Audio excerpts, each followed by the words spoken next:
जय श्री राम, जय जय श्री राम।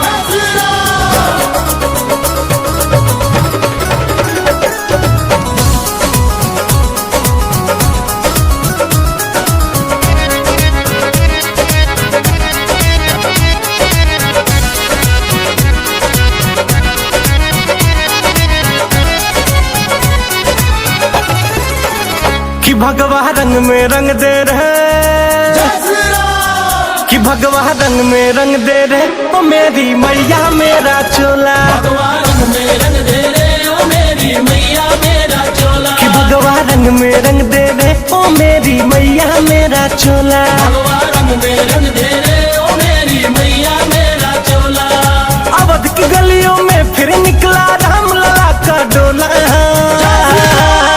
ओ भगवा रंग में रंग दे रहे ओ मेरी मैया मेरा चोला। भगवा रंग में रंग दे रे ओ मेरी मैया मेरा चोला।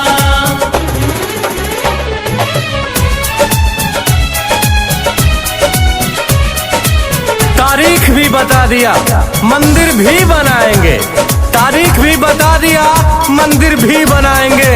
अरे भक्तों आ जाना अयोध्या धाम में, भगवान श्री राम का भंडारा भी कराएंगे।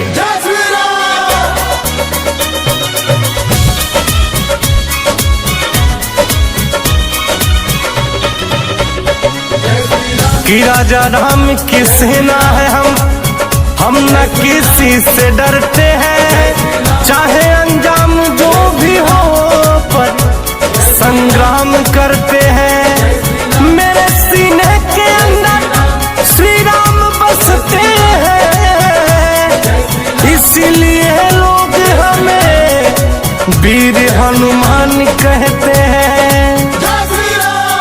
राम को माने हैं हम, राम को जाने हैं हम, ये सारी दुनिया जाने राम के दीवाने हैं हम।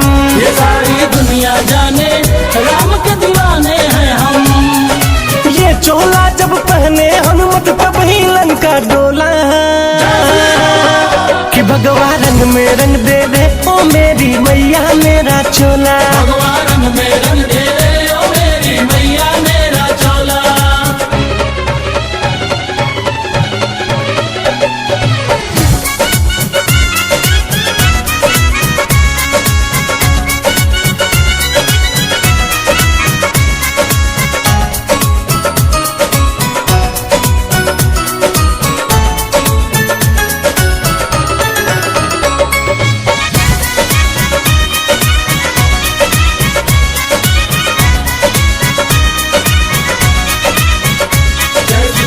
धर्म की रक्षा के लिए सदा लहू बहाते हैं। वचन जो भी दिया हमने वो मर के भी निभाते हैं। कि जिससे हो भला जग का उसी पथ पे चलते हैं, मगर उसे छोड़ते नहीं जो हमें आते दिखाते हैं। काल के काल है हम, ऐसे मिसाल है हम, मौत डरती है हमसे हिंद के लाल है हम। मौत डरती है हमसे हिंद के लाल है हम। प्राण जाए पर बचन न जाए पंकज का दिल बोला।